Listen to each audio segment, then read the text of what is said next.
2 نفر گناه کردن. ابلیس برای همین بابا آدم و ماما حوا سجده نکرد، سجده شرف نه سجده عبادت. گفت من جنسم از آتشه، این از خاکه، من برای این سجده بکنم. اعلام جنگ با خدا کرد، قسم یاد کرد که من بنده تو گمراه میکنم و ایستاد، نافرمانی کرد، تکبر عزازیل را خار کرد، به زنجیر مهنت گرفتار کرد. اگه گناه میکنید از روی تکبر هم نباشه، اعلام جنگ با خدا نباشه، نگید تو چه کاره هستید، من هرچی دلم خواست انجام میدم. و وقتی عبادت خدا هم میکنید، غرور به عبادت دوچارش نشید. غرور با عبادت بدتر از تواضع و گریه و زاری با معصیته. اگر کسی گناه میکنه، لغزش پیدا میکنه، خطا میکنه ولی گریه میکنه، خودشو سرزنش میکنه، این خیلی بهتر از اونی که مغرور با 4 رکعت نمازش. وقتی سجده میکنید دعا بکنید خدایا خودت مهر قبول بزن دیگه، بیشتر از من بر نمی آمد، همین چیز ناقصه ناچیزه، خدایا تو مهر قبولش بزن تا لایق و زیبنده درگاه تو باشه.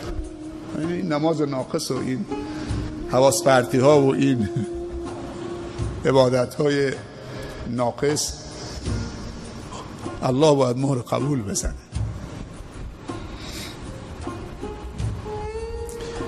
عجیبه، اون یکی رانده شد، رجیم شد، ملعون شد، این دوتا دست تواضع بلند کرد. هر دوتا گناه کردن، نافرمانی، فرق نمیکنه تو از درخت نکنی یا سجده برای آدم نکنید، مهم که تو نافرمانی خدا کردی. یکی از روی تکبر بوده، یکی از روی ضعف اراده بوده. اما بابا آدم و ماما حوا وقتی که لباس هستنشون افتاد دیگه، فهمیدن که اشتباه کردن، دوتاییشون دست بلند کردن. برادرمون ستارم خون دنباله آیات ربنا ظلمنا انفسنا و ان لم تغفر لنا و ترحمنا لنکونن من الخاسرین. همون دستشون پای همجور میلرزوندن، دستشون همون دستشون پایین نیامده بود که چه خداوند قبولشون کرد. 2 نفر گناه میکنن، یکی رانده میشه، یکی پذیرفته میشه.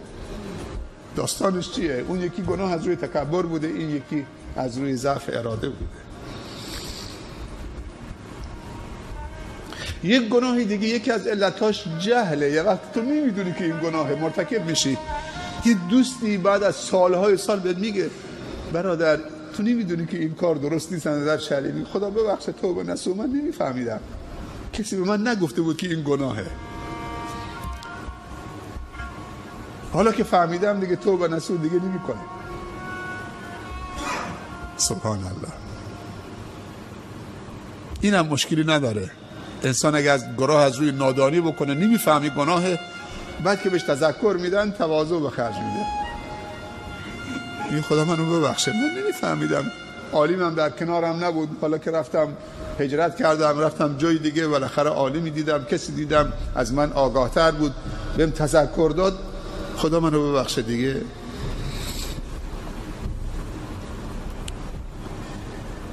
پس 3 تا علت برای گناه وجود داره، یکی تکبر، یکی جهل، یکی ضعف اراده. سوال اینجاست ضعف اراده رو با چی تقویت بکنیم؟ این غفلت و ضعف اراده رو با چی تقویت بکنیم که دیگه گناه نکنیم؟ دوست داریم گناه نکنیم ولی نمیتونیم، گریه میکنیم تو سرمون میزنیم، خودمون فردا دوباره انجام میدیم، توبه میکنیم دوباره انجام میدیم. علما میگن این ضعف اراده رو با دوستانی قوی تر از خودت میتونید برطرف کنید.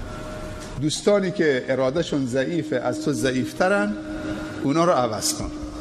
اگه تصمیم جدیه برو تو جمعی قوی تر از خودت، چون پیامبر صلی الله علیه و سلم فرموده الواحد و شیطان، یک نفر یه شیطانه. خواهی اشتباه کرده خودتی دیگه، 2 نفر هم 2 تا شیطانه، چون اگه تو خودت ضعیف بودی اون رفیقت هم ضعیف بود چی میشه؟ کسی دیگه نیست.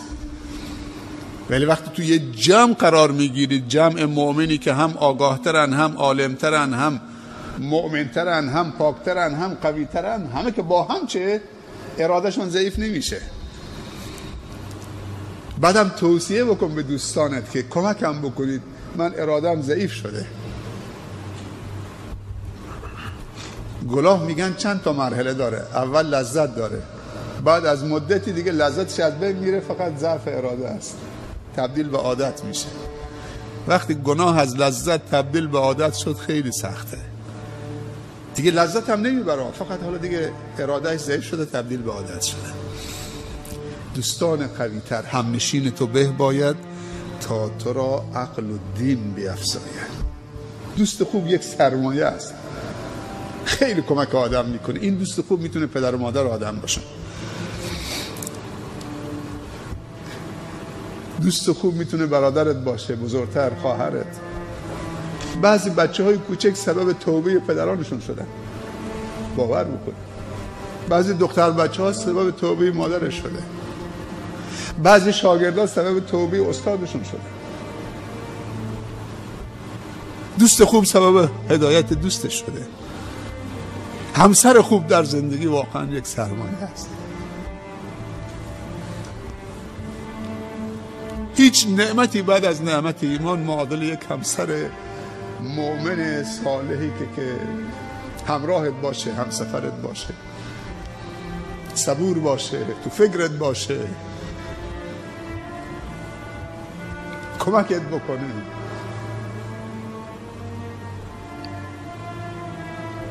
اینا هم میتونن. شوهر خوب برای خواهرها واقعا یک نعمت خوبیه. علمایی که هستن تو منطقه اگه خواهان تبدیل، باید دوستانی که اراده تو رو و مکان و برنامه هایی که اراده رو از تو میگیره، تو محله نشستی همه عیاش و شرابخوار و لاتن، خود جابجا بشون. مسجد هم نیستون داره برات، الحمدلله. حتی اگه شده اون خونه رو بفروش خونه دیگه، اگه خواهان حفظ ایمانتید و اخلاقتید و اینا برات مهمه، خیلی راحته اونجا بفروش، برو با همون یه جایی که نزدیک به برنامه های خوب باشه، مسجد فعالی باشه، دوستان خوبی باشن.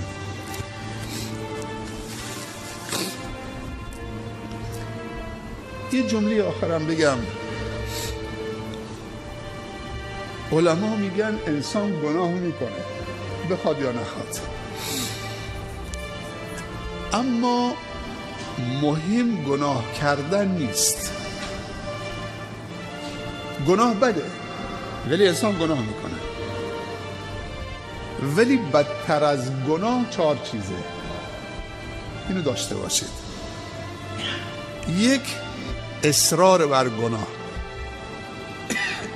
خود گناه بده ولی بدتر از خود گناه 4 چیزه. اگر اشتباه کردی به تذکر دادن دیگه اصرار نکن. اصرار بر گناه و تکرار گناه، این از خود گناه بدتره. 2، توجیه کردن گناه. وقتی گناه کردی دیگه توجیه نکن. گناه استغفار میخواد، توبه میخواد، عذرخواهی میخواد، مثل بابا آدم. دیگه توجیه نکن.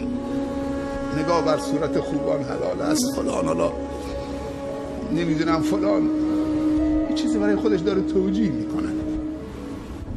نه این اسمش، این آب هویجه، این آب انگوره.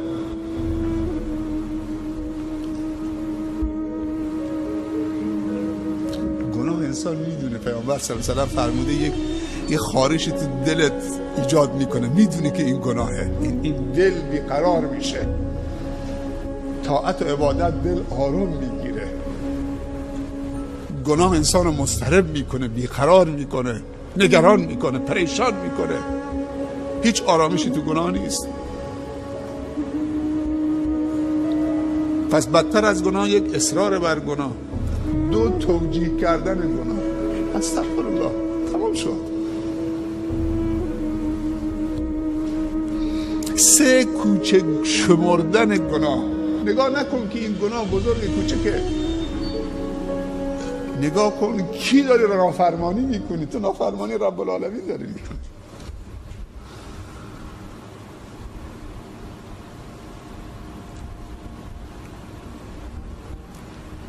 گناه هر چند که کوچک باشه کوچک نشمار. یک کم در بر بگردیم درباره ایمان صحابه بگیم. میگن صحابه رسول الله صلی الله علیه و سلم گناههای صغیری که ما انجام میدیم اونا کبیره حساب میکردن و فکر میکردن که زیر گناه اینطوری تصور میکردن که زیر یک کوه بلندی نشستن با این گناهشون دارن کم کم زیر کوه دارن خالی میکنن، هر لحظه احتمال داره کوه بریزه رو سرشون. ولی میگن انسان منافق گناههای کبیره بزرگ میکنه، فکر میکنه یه پشه سبب رو بینیش نشسته، هیچ احساسی نمیکنه که یه پشه نشسته اینجا رو بینیش، احساس هم نمیکنه که سنگینی برش بکنه. و چهارمین چیزی که بدتر از خود گناه آشکار کردن گناه و عربده کشیدن. چقدر بده که ستر خدا آدم به در پاره بکنه. خدا تو رو داره ستر میکنه، میپوشونه.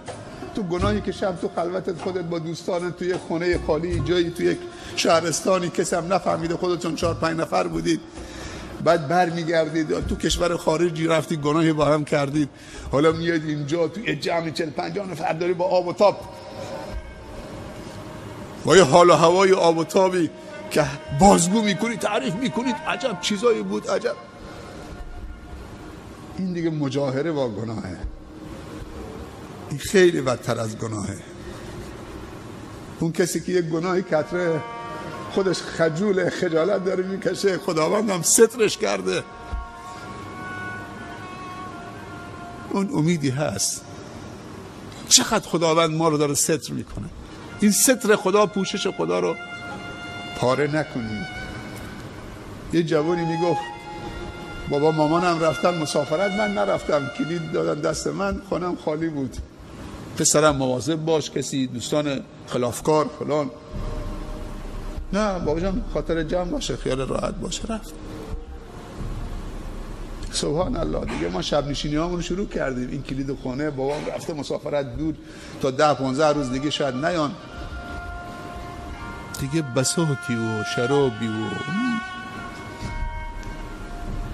دیگه خدا چطوری سترم کرد. خودش میگه این جوونو، میگه دوستان